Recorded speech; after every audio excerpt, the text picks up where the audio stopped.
All right. So I'm gonna go over what you guys need to do on Google Classroom to make this a lot easier for you guys.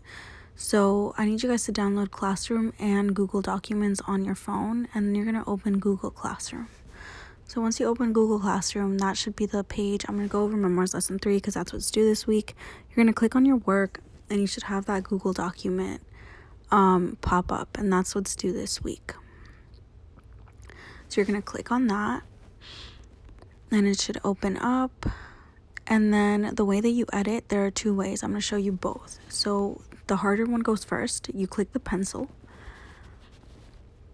and it'll take a minute to load, but once it loads, you can click there, and at the bottom, if you see the pen, you're going to click on the A instead, and then it'll allow you to type. So then you would type there, you would type your answers there. It's a little bit difficult, not gonna lie, so I don't like this method, but you can do it this way. A lot of you guys have been doing it this way. And then at the top, once you're done with this, at the top you have to click save, and it'll save for you.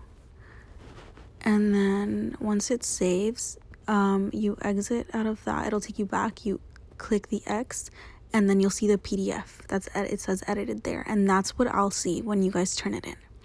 I don't like this method though, so I'm going to remove that, and I'm going to show you the easier way.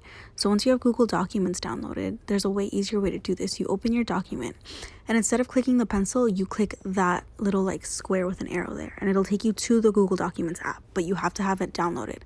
And here you can actually type as if you were to use a computer. So it lets you type like regular text. So you can type here. Instead of having like a text box, you just type into the box directly. My text says, "Hello, my name is Miss Conde and I miss you all," which I do very, very much.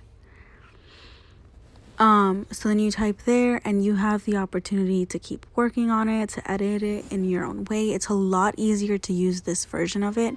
You can go on the bottom and you can bold, you can use bullet points, you can italicize, you can underline, you can highlight. So having the Google Documents app is very, very helpful.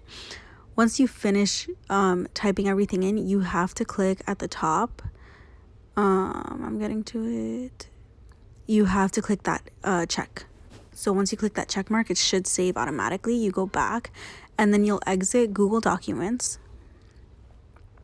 You'll go back to Google Classroom, and then you should exit that. And then when I click my assignment again, it should have automatically saved what I did in Google Documents, and you'll see it there. "Hello, my name is Ms. Conde and I miss you all." So you see what I automatically did from Google Documents as long as you do it on Google Docs.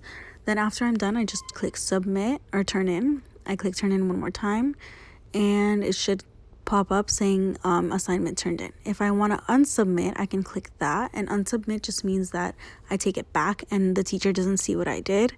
So I unsubmit, and then it'll come back to you, and if you want to make any edits or something, you can do that as well. So I hope this helps. I do think having Google Documents is the easier version.